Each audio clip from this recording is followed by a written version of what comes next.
Good morning students. मागच्या लेक्चरमध्ये आपण 1.4ला सुरुवात केलेली होती. विल्यम शेक्सपियर यांची all the words a stage नावाची पोएम आपण मागच्या लेक्चरमध्ये पाहिलेली होती. ह्या लेक्चरमध्ये आपण त्याचे जे असणारे वॉर्मिंग अप क्वेश्चन्स आहेत, काही मार्जिन क्वेश्चन्स आहेत आणि जे वर्कशॉप क्वेश्चन्स आहेत, ह्या सर्व क्वेश्चनचा आपण ह्या लेक्चरमध्ये अंडरस्टँडिंग करून घेणार आहोत. बघा, सुरुवातीला आपण वॉर्मिंग अप सेक्शनला सुरुवात करूयात. Talk to your friend about all the things related to सेवनशी रिलेटेड असणाऱ्या गोष्टी मित्रांशी तुमच्या डिस्कस करायच्या आहेत. For example, 7 wonders of the world. Pair up with your partner and name those given below all of the order. First question आहे the 7 wonders of the world. जगातील असणारी 7 आश्चर्ये. Taj Mahal, India. Petra, Jordan. Colosseum, Rome. Machu Picchu, Peru. Chichen Itza, Mexico. Great wall, China. Christ the Redeemer, Brazil. ही 7 आश्चर्ये जगामध्ये मांडली जातात. Second question आहे द 7 कंटिनेंट्स. 7 खंडांची नावं सांगायची आहेत. Asia, Africa, Antarctica, Australia, North America, South America and Europe. Next question आहे the 7 colours of the rainbow. इंद्रधनुष्याचे असणारे 7 रंग. मराठीमध्ये आपण त्याला तानापिही निपाजा असं म्हणतो. इंग्लिशमध्ये बघा, red, orange, yellow, green, blue, indigo, violet. Next the 7 notes of the music. सप्तसुरांचं 7 सूर कुठले कुठले आहेत ते सांगायचे आहेत. सा रे ग म प ध नी. नेक्स्ट क्वेश्चन आहे the 7 seas of the world. जगातील असणारे 7 समुद्र. The north Pacific ocean, the south Pacific ocean, the north Atlantic ocean, the south Atlantic ocean, the Indian ocean, the Arctic ocean, the Antarctic ocean. असा आपला first warming up सेक्शनमधला question होता. Next question आहे बघा, life is often compared to many things. Right down 7 things compared to and justify the comparison. For example, लाईफच्या संदर्भात भरपूर गोष्टी असतात, पण आपल्या इथं 7 गोष्टींची 7 स्लोगन्स थोडक्यात आपल्याला सांगायची आहेत की जे लाईफशी कम्पेअर करत असतील. First already they have given first comparison. Life is a keyboard. Life ही काय आहे? कीबोर्ड आहे. Because if you press the right keys you have typed a good destiny. असे तुम्हाला स्लोगन्स क्रिएट करायचे आहेत. बघा, स्लोगन सांगतो मी. Life is an ice cream, enjoy it before it melts. आयुष्य हे आईस्क्रीमसारखं असतं, एन्जॉय करा नाहीतर ते विरघळून जाईल. Life is a roller coaster, it has ups and downs. Roller कॉस्टरप्रमाणे लाईफ असते. लाईफमध्ये काही अप्स असतात आणि काही डाऊन्स असतात. म्हणजे काही हॅपी मोमेंट्स असतात, काही सॅड मोमेंट्स असतात. Third, life is a mystery. Life हे काय आहे? एक रहस्य आहे. वी डोंट नो, आपल्याला माहीत नाही व्हॉट विल कम नेक्स्ट, पुढं काय येईल. Life is a game. Life हा एका गेमसारखा असतो. प्ले इट वेल, चांगला खेळा. Life is like an onion. आयुष्य हे कांद्यासारखं असतं. When we peel off layer, ज्यावेळी आपण कांद्याची पापुंद्रे काढतो, इट मेक्स अस क्राय, आपल्याला ते अश्रू निर्माण करते. Life is what we think. आयुष्य हे आपण जसा विचार करतो तसं असतं. म्हणजे असे लाईफच्या रिलेटेड असणारे 7 कम्पॅरिझन्स तिथं पॉईंट आउट करायचे होते. नेक्स्ट आपला क्वेश्चन आहे तो म्हणजे match the approximate ages with the stages. So generally there are 2 pairs. First age group and second its stages. सेकंडला आपण त्याचे स्टेजेस इथं दिलेले आहेत. बघा, फर्स्ट बर्थ टू 2 इयर्स. याचा आन्सर आहे बेबीहूड किंवा इन्फॅन्सी. सेकंड आहे 3 इयर्स टू 12 इयर्स. याचा आन्सर आहे चाइल्डहूड. थर्ड आहे 13 इयर्स टू 17 इयर्स. याचा आन्सर आहे टीन एज ॲडॉलिसेन्स. फोर्थ आहे 18 इयर्स टू अबाउट 44 इयर्स, याचा आन्सर आहे ॲडल्टहूड. फिफ्थ आहे अबाउट 45 इयर्स टू 60 इयर्स, याचा आन्सर आहे middle age. Sixth 65 years up to 75 to 80 years, याचा आन्सर आहे senior citizen, elderly person. Above 80 years, याचा answer आहे old age, second childhood.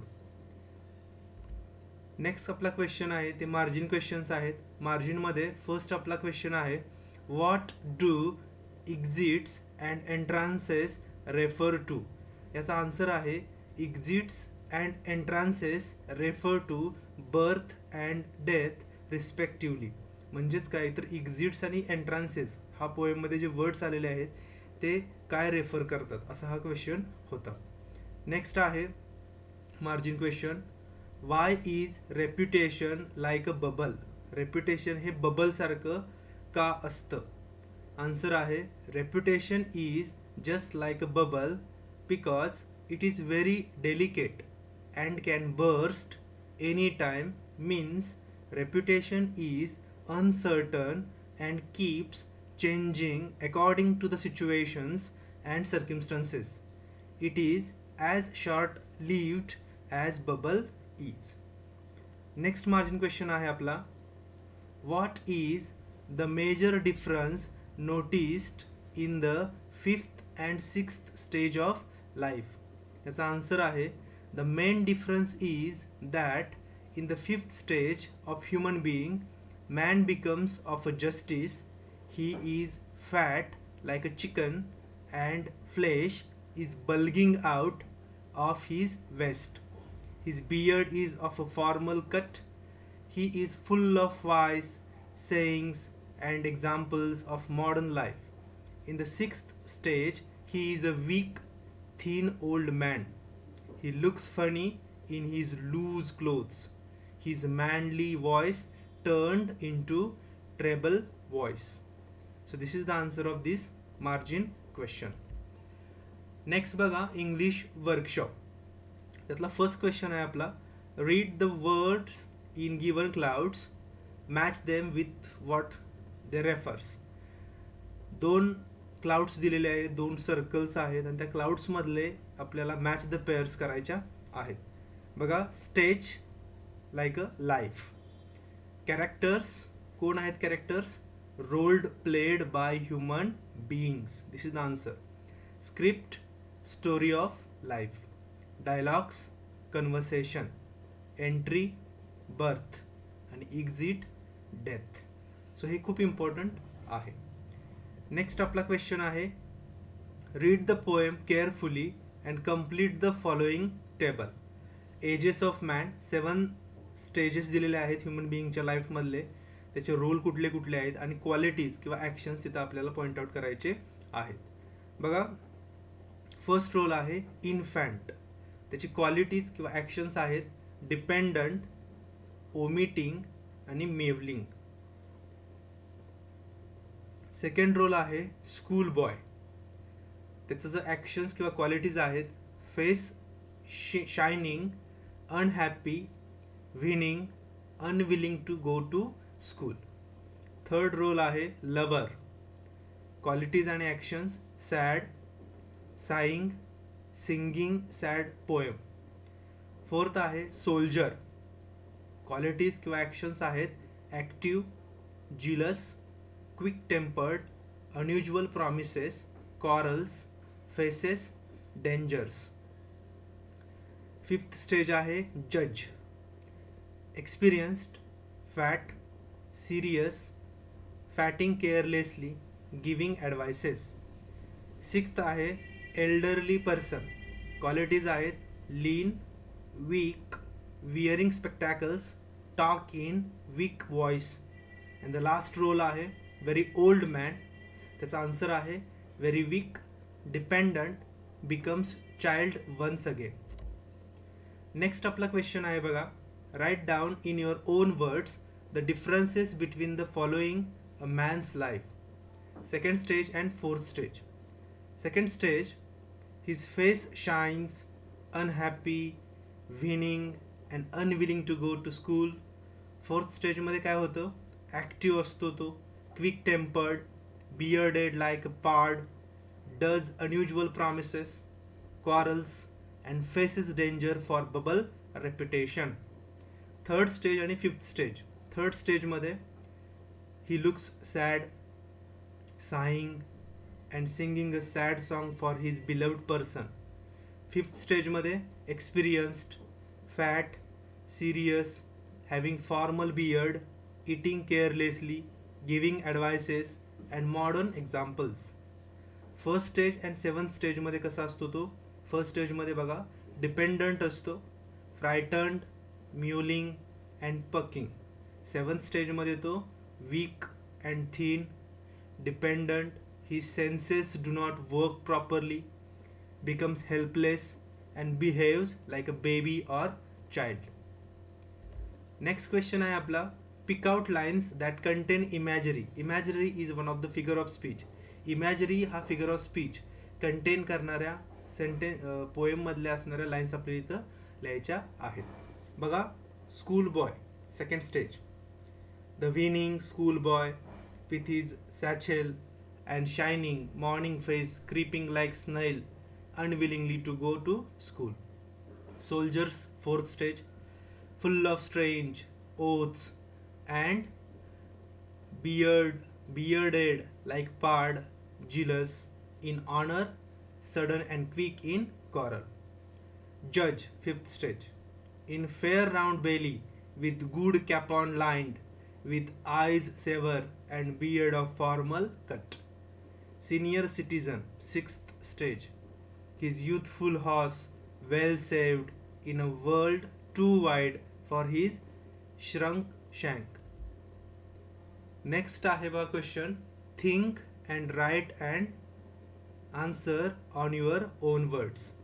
First question आहे A, what is the theme और central idea of this poem. या कवितेची theme काय आहे ती लिहायची आहे. आन्सर आहे बघा, the theme of the poem is the cycle of life. The poet addresses the world as a stage where everyone has been assigned to play a special role. The birth is entrance and the death is exit for everyone. The poet has divided life into 7 stages. Each stage has its own varied qualities and features. It tells how one starts out an infant when it is helpless, without understanding, and ends up the same way without being aware of what is happening with him or her. So it is an extremely knowledgeable poem about life and its stages. 7 stages या life पोएममध्ये सांगितलेले आहेत. त्याची theme तुम्हाला इथं लिहायची आहे. Next question आहे बघा, बी आपण पुढच्या शीटमध्ये बघू. सी बघा, the last 7th stage of life sounds very sad and miserable. How can you make old age also cheerful and happy. Old age cheerful आपण कसं बनवू शकतो बघा. It is difficult to make our last stage very happy and cheerful. शेवटची stage happy किंवा cheerful करणं खूप अवघड असतं, but we can make others, पण आपण बनवू शकतो. We would spend more time with our old parents. आपण मॅक्सिमम टाईम जो असतो तो ओल्ड पॅरेंट्स बरोबर आपल्या स्पेंड करू शकतो. And try to give them a lot of pleasure in that time. त्यांना आपण तो जो प्लेजर आहे, आनंद आहे, तो देऊ शकतो. Our care and compassion would bind them with us. आपली जी काळजी आहे किंवा आपलं जे कंपॅशन आहे ते त्यांना आपल्या भोवती बाइंड करू शकतं, बांधून ठेवू शकतं. We must not neglect our parents at the last stage. आपण आपल्या पॅरेंट्सना लास्ट स्टेजला निग्लेक्ट नाही केलं पाहिजे. And we would try to treat them like a small children. आणि त्यांना आपण एका लहान मुलासारखं जपलं पाहिजे. B question, which 2 stages of man described by Shakespeare sound humorous, say why. अशा कुठल्या स्टेजेस आहेत की ज्या स्टेजेसमध्ये शेक्सपियरने पोएममध्ये ह्युमर क्रिएट केलेला आहे, विनोद क्रिएट केलेला आहे. आन्सर आहे बघा, I think the second stage of man seems to be funny because in this stage he is a schoolboy and he doesn't want to go to school, so walks like a snail.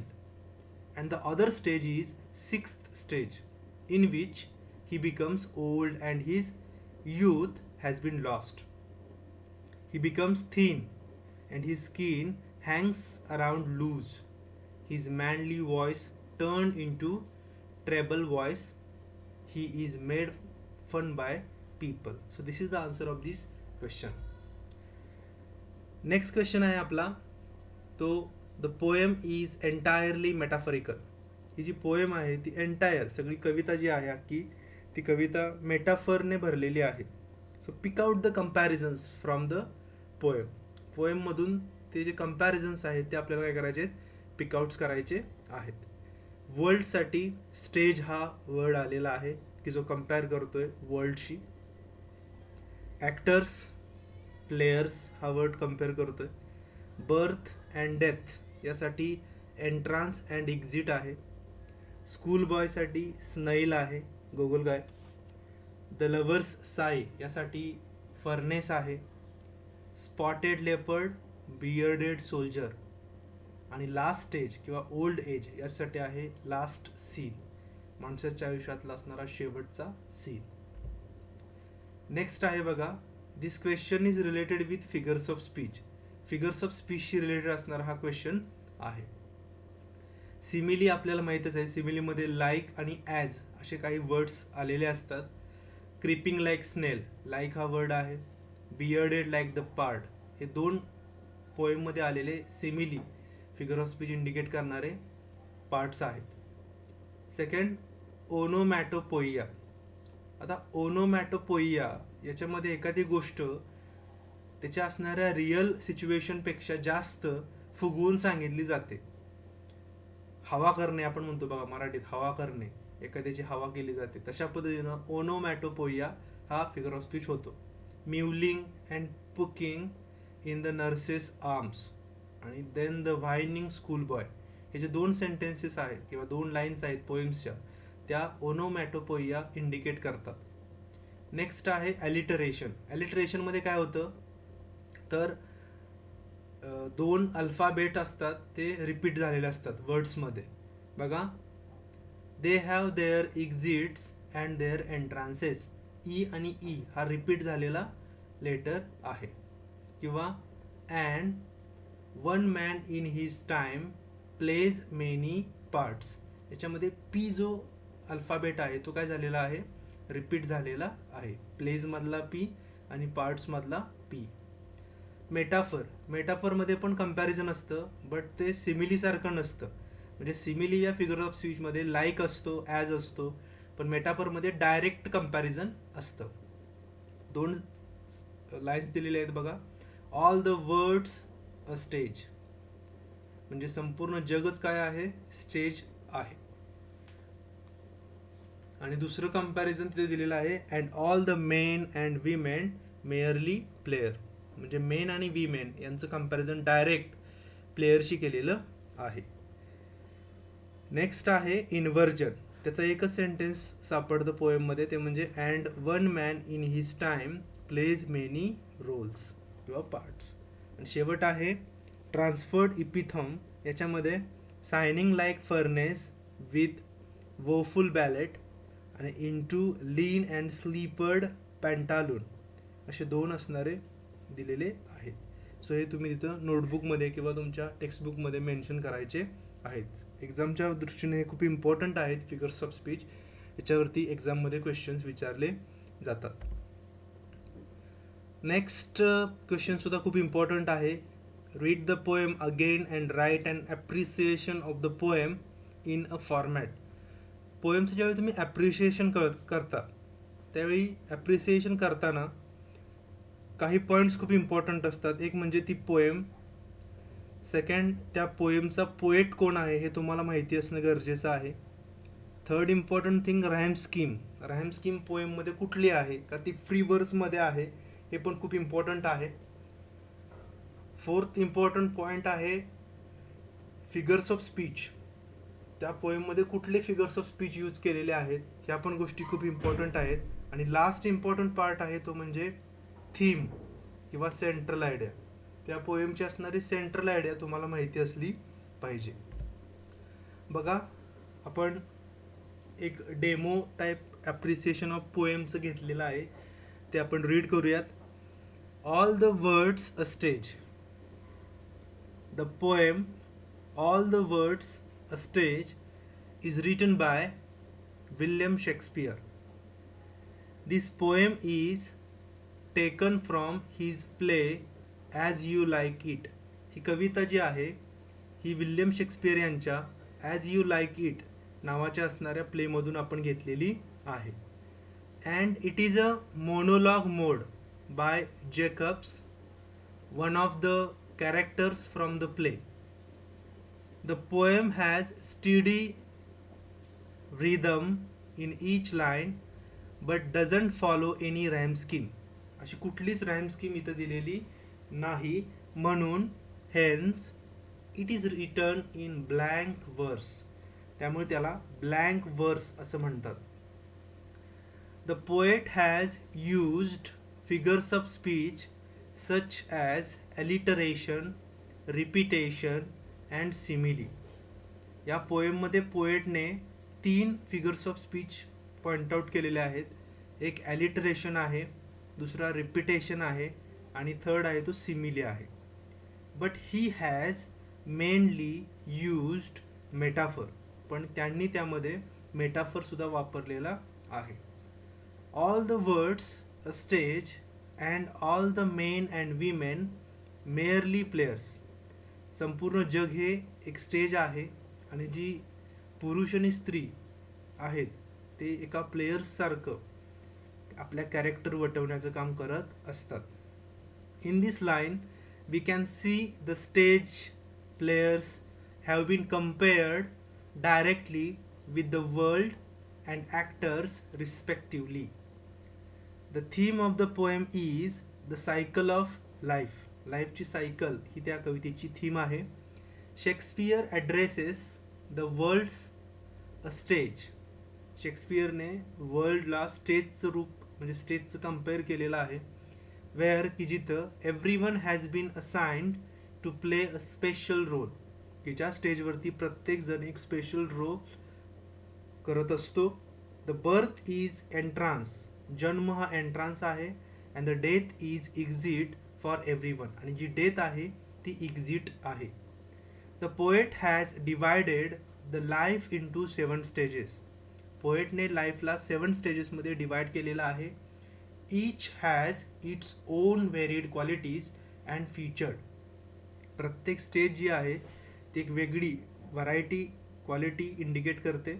It tells how one starts out and infant when it is helpless, without understanding, and ends up the same way, without being aware of what is happening with him or her.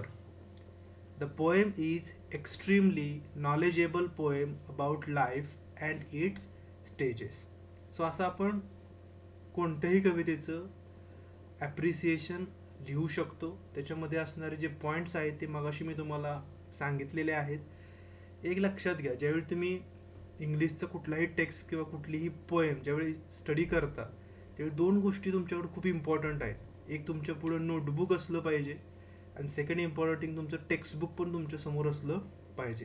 कारण इथं online मोडमध्ये तुम्हाला सगळ्या गोष्टी clear होतीलच, but at the same time reading ज्यावेळी किंवा explanation ज्यावेळी एखाद्या टॉपिकचं किंवा एखाद्या पोएमचं चालू असतं त्यावेळी तुमच्या समोर टेक्स्टबुक आणि तुमचं असणारं नोटबुक हे जवळ असणं खूप इम्पॉर्टंट आहे. ज्यावेळी तुम्हाला ज्यावेळी रीडिंग चालू असेल किंवा त्याचं अंडरस्टँडिंग तुम्हाला आम्ही करू त्यावेळी तुम्ही जे डिफिकल्ट वर्ड्स असतात ते डिफिकल्ट वर्ड्ससुद्धा तिथं मेन्शन करता आले पाहिजेत. आपल्या नोटबुकमध्ये ते लिहिता आले पाहिजे, त्याचे मिनिंग आपण समजून घेतले पाहिजेत. कारण ज्यावेळी तुम्ही एखादा चॅप्टर रीड करता त्यावेळी तो अंडरस्टँडिंग करताना हे वर्ड्स खूप इम्पॉर्टंट आहेत. आणि हे त्याचबरोबर ग्रामरचे सुद्धा आपण व्हिडिओ अशा पद्धतीनं करण्याचा प्रयत्न करणार आहोत. I hope you understand today's lecture. आजचं जे लेक्चर आहे त्या लेक्चरमध्ये जे आन्सर्स आणि क्वेश्चन्स त्या पोएमच्या संदर्भात घेतलेले आहेत हे तुम्हाला समजले असतील. जर काय तुमचे डाऊट्स असतील तर आपला व्हॉट्सअपच्या ग्रुपवरती तुम्ही ते सेंड करू शकता. व्हिडिओच्या क्लॅरिटी संदर्भात ॲट द सेम टाईम जर व्हॉईस संदर्भात जरी असतील तर तुम्ही ते व्हॉट्सअपच्या ग्रुपवरती मेन्शन करावेत. Okay, thank you.